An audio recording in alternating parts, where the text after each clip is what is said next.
Hello friends, स्वागत है आपका राज टेक्निकल इंस्टीट्यूट के यूट्यूब चैनल पर। दोस्तों, आज हम अपने एलईडी और एलसीडी टीवी रिपेयरिंग सीखने वाले सभी स्टूडेंट्स को एक ऐसी फैक्ट्री में ले जा रहे हैं जहां पर पैनल रिपेयर करने के लिए अलग अलग प्रकार की मशीनें बनाई जाती हैं। और हम मिलवाएंगे इस कंपनी के ओनर मिस्टर बख्शी जी से, जो हमारे स्टूडेंट्स को पैनल रिपेयर करने की मशीनों के बारे में पूरी जानकारी देंगे और ऐसी टिप्स और ट्रिक्स भी हमारे स्टूडेंट्स को बताएंगे जिनके द्वारा कोई भी पैनल अगर एक बार रिपेयर किया जाए तो दोबारा कभी उसमें प्रॉब्लम नहीं आती है। तो दोस्तों, आप भी आइए हमारे साथ और देखिए ये फैक्ट्री कहाँ पर है और किस तरह यहाँ पर काम होता है। और भी कई चीज़ें यहाँ पर आपको देखने को मिलेंगी। तो हमारे स्टूडेंट के साथ साथ आप भी आइए, आप भी देखिए। और अगर आप भी पर्सनली इस फैक्ट्री में विज़िट करना चाहते हैं तो आप डिस्क्रिप्शन में जा कर के इस फैक्ट्री का एड्रेस ले सकते हैं और फ़ोन नंबर ले सकते हैं। दोस्तों, अगर आपको मोबाइल रिपेयरिंग का कोर्स अगर करना है या एलईडी टीवी रिपेयरिंग का आपको कोर्स करना है, सीखना है, तो आप हमारे स्क्रीन पे दिए गए नंबर पे कॉल करके कोर्स की जानकारी ले सकते हैं। तो दोस्तों, राज टेक्निकल इंस्टीट्यूट में दिल्ली के बाहर से आने वाले सभी स्टूडेंट्स के लिए रहने खाने की पूरी व्यवस्था है, जो कि हमारी बिल्डिंग में ही है। इसके लिए कहीं दूर से आना जाना आपको नहीं पड़ेगा। तो ट्रेनिंग की व्यवस्था और रहने खाने की पूरी व्यवस्था हमारी बिल्डिंग में ही है। तो दोस्तों, आइए शुरू करते हैं और चलते हैं पैनल रिपेयर फैक्ट्री में। तो दोस्तों, अब हम आ चुके हैं फैक्ट्री के अंदर और जो पहला रूम आप ये देख रहे हैं, तो यहाँ पर बॉन्डिंग मशीन की थ्योरिकल जानकारी दी जाती है कि इस मशीन का इस्तेमाल कैसे करना है।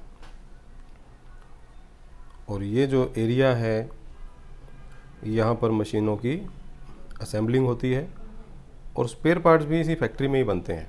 तो यहाँ पर आप एक मशीन देख रहे हैं जिस पर अभी काम चल रहा है। ये जो मशीन आप देख रहे हैं, ये लेज़र मशीन है। यानी कोई भी एलईडी टीवी का पैनल जब अंदर से शॉर्ट हो जाता है तो उसकी शॉर्टिंग इस मशीन के द्वारा ही ठीक की जाती है। यहाँ पर कुछ मशीनों के मॉडल रखे हुए हैं जो बिल्कुल बन के तैयार हैं डिलीवरी के लिए। और अलग अलग शहरों में ये मशीनें यहाँ से कोरियर के द्वारा, ट्रांसपोर्ट के द्वारा भेजी जाएंगी।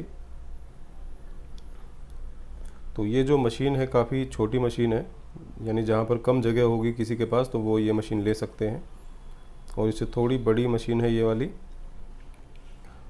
और एक ये मशीन है। तो ये अलग अलग प्रकार के मॉडल है बॉन्डिंग मशीन के।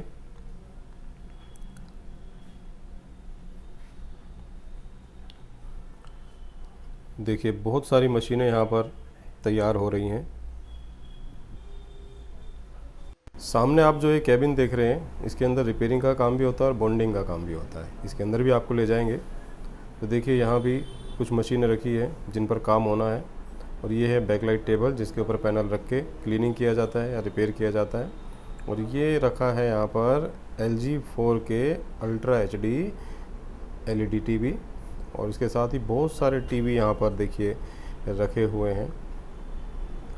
ये देखिए कितने सारे एलईडी टीवी यहाँ पर पैनल बॉन्डिंग के लिए आए हुए हैं। तो यहाँ पर अलग अलग कंपनी से मशीन के द्वारा जो है पैनल की बॉन्डिंग के लिए, लाइनिंग के लिए, जो है रिपेयरिंग के लिए अलग अलग कंपनी से यहाँ पर टीवी आए हुए हैं। तो बॉन्डिंग मशीन बनाने के साथ साथ यहाँ पर रिपेयरिंग का काम भी होता है, पैनल की बॉन्डिंग का काम भी यहाँ पर होता है। यहाँ पर कुछ स्क्रैप बोर्ड रखे हुए हैं जिन्हें हमारे स्टूडेंट्स देख रहे हैं। और अगर इन बोर्ड की भी ज़रूरत अगर किसी को पड़ती है तो यहाँ से आसानी से मिल जाते हैं।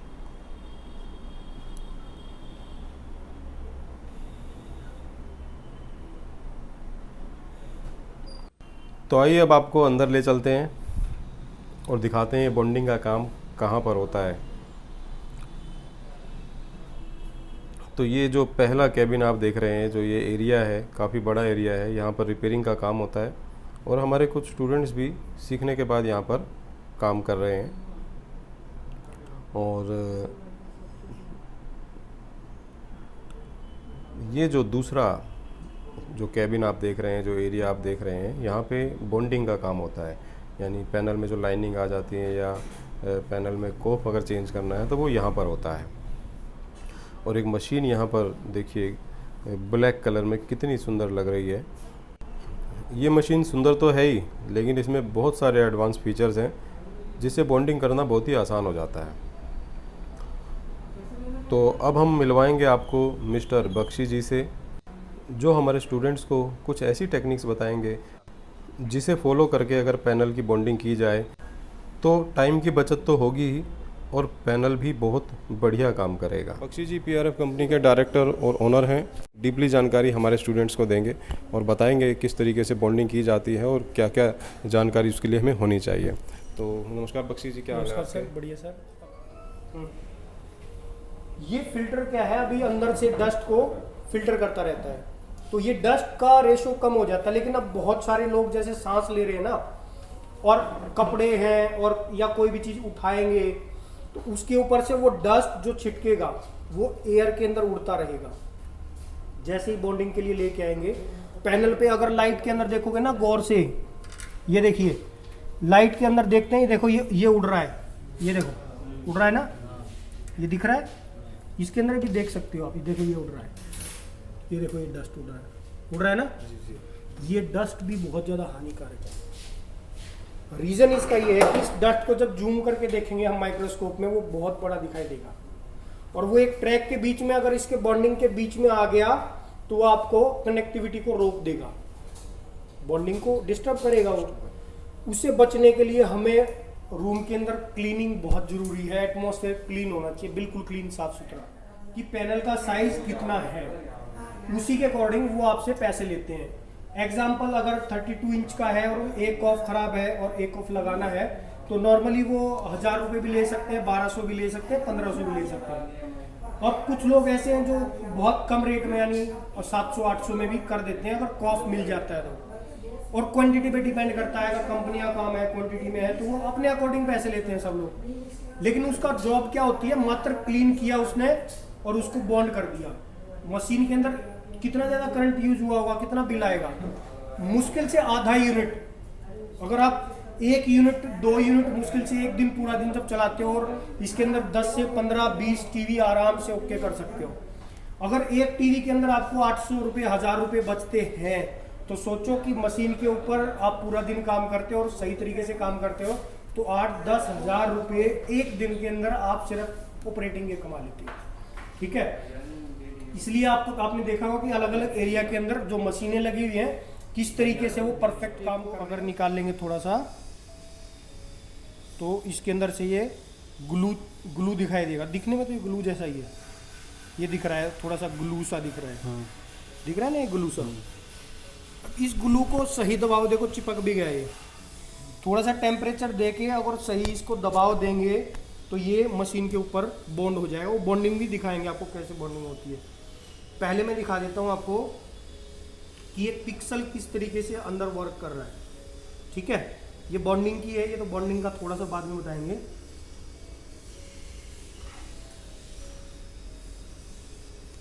ठीक है, ये आ गए वापस ट्रैक पे। अब इसके अंदर ये ट्रैक जाता कहाँ है, ये देखिए। अगर हम इस ट्रैक को, ये जो बॉन्डिंग होने के बाद ये नंबर डले हुए हैं, देखो कितने छोटे छोटे नंबर डले हुए हैं। इसके अंदर अकॉर्डिंग टू रेजोल्यूशन, जो रेजोल्यूशन होता है ना स्क्रीन के अंदर, उसके अकॉर्डिंग उसके ट्रैक की काउंटिंग होती है, हॉरिजॉन्टल और वर्टिकल। ठीक है, ये कॉइल टाइप का बनाया और ये देखो आगे तिरछा होके आगे चला गया। आगे जाने के बाद कहाँ जाएगा अब ये देखिए, ये यहाँ पे आ गया ना। यहाँ आने के बाद में, हाँ, अब मैं आपको ये दिखाता हूँ कि इसके अंदर थोड़ा सा, ये देखिए नीचे का है, नीचे का भी मैं दिखाऊंगा। और ऊपर से अभी ऊपर की लाइट है ये मैंने ऊपर की लाइट बंद कर दी तो ये नीचे से लाइट आ रही है। जब नीचे से लाइट आएगी तो हमें सारी चीज़ें एक दिखाई दे रही है, हमें ये नहीं पता है कि ऊपर क्या है नीचे क्या है, डिफरेंस नहीं पता ना। लेकिन हमें डिफरेंस पता चल रहा है जब ऊपर की लाइट को बुझा देते हैं, नीचे वाली जला देते हैं, हमें पता चल रहा है कि ये लाइन यहाँ ऊपर से जा रही है और ये नीचे वाली नीचे से। एक्चुअल में ये स्पेयर लाइन बोलते हैं इसको हमारी लैंग्वेज, जैसे हम लेजर से जब रिपेयर करते हैं तो ये स्पेयर लाइन है। स्पेयर लाइन से ही काट के हम 6 नंबर से उसको डाल देते हैं। अगर RGB है तो RGB मतलब रेड ग्रीन ब्लू। ठीक है, अब इसके अंदर थोड़ा सा और आगे चलते हैं। यहाँ पे आपकी ये देखिए, इसको क्या बोलते हैं, ये और प्रिंटिंग हो रखी है। यहां से आपका ये गया, एक और मैं इसको जूम कर लेता हूँ, 40 पे ले आता हूँ, ठीक है। यहां से हम इसका कलर भी चेंज कर सकते हैं, ठीक है जी। ये रहा, एक्चुअली थोड़ा सा व्यूइंग एंगल स्क्रीन का ऐसा हो रहा है ना, सही कलर भी नहीं दिख रहे हैं, ठीक है। अब ये आपका आपको क्या दिख रहा है, क्या है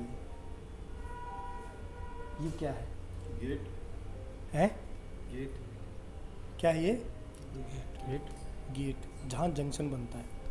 अब यहाँ पे ये चीज़ जो मेन है, अगर आप इसको देखोगे कि यहाँ पे जो जंक्शन बनता है ये प्रिंट किस तरीके से कर रखा है, यहाँ से ये इसके ऊपर से जो क्रॉस कर रहा है नीचे वाली को, तो यहाँ पे आपको एक ब्रिज टाइप का दिखाई दे रहा है कि छोटा सा पुल बना रखा है। पुल इसलिए बना रखा है क्योंकि ये आपस में टकराएंगे तो शॉर्ट सर्किट होगा, उसे बचाने के लिए इसके बीच में कुचालक है और उसके ऊपर से, कुचालक के ऊपर से पैड बना के ऊपर से गुजार रखा है। अब यहाँ पे इन्होंने गेट बना के जो ये वाला ग्राउंड या कोई अलग से ट्रैक है जिसके साथ में इसको यहाँ पे फिल्टर कर रखा है, ठीक है। अब ये बहुत सारी जगह से, जैसे अभी गौर से अगर देखेंगे ना, ये देखिए ये नीचे वाले के साथ स्पार्क है, इसको थोड़ा सा और ज़्यादा अगर जूम करके देखेंगे,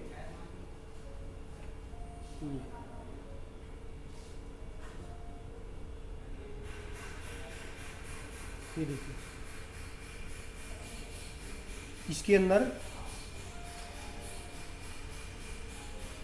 ये आपका 2000x हो गई, नॉर्मल इमेज से 2000x, यानी कि यहाँ पे ऊपर वाला और नीचे वाला ट्रैक इंटरनली कहीं ना कहीं से मॉइस्चर या जंग या स्पार्क होके शॉर्ट हो रखा है। तो इस टाइप की शॉर्टिंग हम लेजर से निकालते हैं, लेजर से इसको ठीक करते हैं, ठीक है। वापस मैं छोटे जूम पे ले आता हूँ क्योंकि वो समझना ऐसे, ठीक है। ये अदर लाइन है आपकी, एक्स्ट्रा कई बार यूज कर लेते हैं इनको काटने के लिए भी। ये यहाँ से पिक्सल स्टार्ट होता है, ये 1 पिक्सल है ये वाला, और 1 पिक्सल का पैटर्न कितना होता है आरजीबी के अंदर, आरजीबी को ही तो पूरा पिक्सल, एक रेड ग्रीन ब्लू, कितने हो गए, red pixel, blue pixel, green pixel, और तीनों एक पैटर्न के अंदर होते हैं, तीनों एक साथ, या तो ग्रीन जलेगा ब्लू जलेगा, या तीनों एक साथ जलेंगे। अगर तीनों एक साथ जलेंगे तो उसके अंदर क्या कलर बनेगा, आरजीबी अगर इकट्ठा जलाते हैं तो क्या कलर बनता है, वाइट, क्या बनता है, वाइट। और अकेले अकेले जलेंगे तो अकेला कलर तो उनका अकेला ही है, रेड का रेड है, ग्रीन का ग्रीन है, ब्लू का ब्लू है। हाँ, येलो अगर जलाना है तो इसके अंदर एक को खत्म कर देंगे, 2 एक साथ जलेंगे, 2 का भी पैटर्न है उसका, वो अलग अलग कलर बनाएगा। तो सारे कलर हम इन्हीं से बनाते हैं। अब ये ग्लू सा दिख रहा है ना आपको, थोड़ा थोड़ा ये ग्लू दिख रहा है, इस ग्लू के अंदर कंडक्टिव पार्टिकल्स हैं, छोटे छोटे पार्टिकल्स हैं, वो मैं आपको दिखाऊंगा।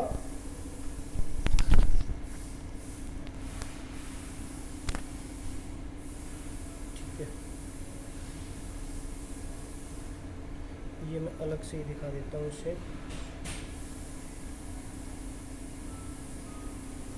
हाँ, अभी आपको दिख रहा है, थोड़ा सा अजीब सा दिख रहा है ना, ये देखो दिख रहा है ना, अजीब से बॉल से थोड़े थोड़े से दिख रहे हैं। ठीक है, अब इसको थोड़ा सा ज़्यादा जूम करते हैं, तो अब थोड़ा सा लगा कि हाँ थोड़े थोड़े बॉल से नज़र आ रहे हैं ना ऊपर की लाइट में।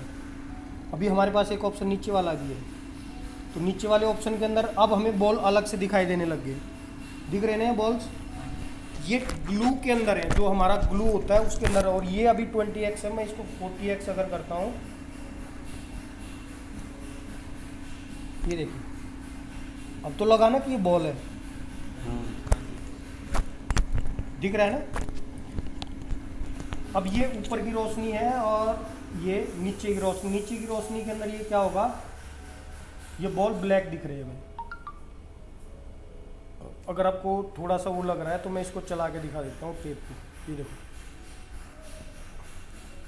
हाँ, जो ये बॉल्स हैं, छोटे छोटे बॉल्स हैं, एक्चुअल में क्या करते हैं ये बॉल्स, एक ट्रैक, जैसे ये ट्रैक है, इस ट्रैक के अंदर ये बॉल कनेक्टिविटी देते हैं। बॉल जैसे बैरिंग के अंदर बॉल होते हैं ना, ऐसे ही बॉल है ये।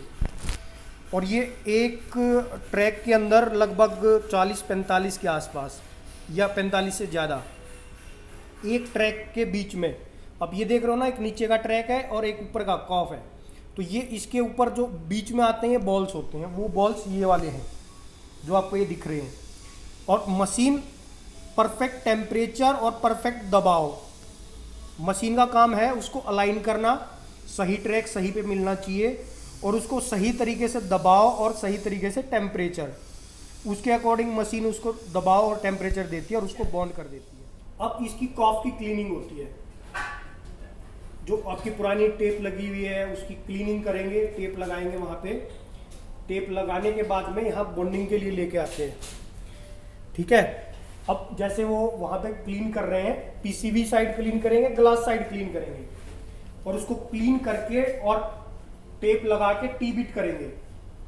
टी बीट करना होता है ताकि टेप का ग्लू जो है वो कॉफ के ऊपर चिपक जाए, और जब उसके ऊपर प्रोडक्शन होता है वाइट, उसको उतारेंगे तो ग्लू उसके ऊपर टिका रहेगा, इसलिए टी बीट करते हैं उसको, ठीक है। टी बीट एक आयरन है जो आपका 100-150-200 डिग्री पे आपका गर्म रहता है, ठीक है। उसके बाद यहाँ पे आके अलाइनमेंट करते हैं मशीन के ऊपर।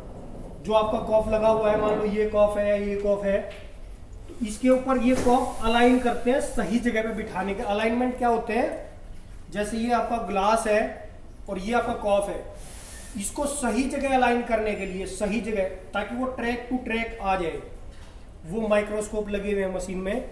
माइक्रोस्कोप में हम देखते हैं, जैसे हमने माइक्रोस्कोप में वहां पे देखा कि ट्रैक ये है, बॉल ये है, आइडेंटिफाई किया ना, ऐसे ही मशीन के अंदर हम आइडेंटिफाई करते हैं कि 1 नंबर ट्रैक से 1 नंबर, 2 नंबर से 2 नंबर, सारे ट्रैक टू ट्रैक आ गए। फिर हमने उसको प्री बॉन्ड किया मशीन के ऊपर। प्री बॉन्ड करने का मतलब होता है उस ट्रैक को पक्का कर लेना कि ये सही जगह पे पक्का बैठ गया, और उसके बाद फाइनल बॉन्ड कर देंगे। फाइनल बॉन्ड के अंदर वो उसके अंदर चिपक जाएगा, बॉन्ड हो जाएगा। चिपकने के बाद में फिर पीसीबी साइड होगा तो पीसीबी साइड लगाएंगे।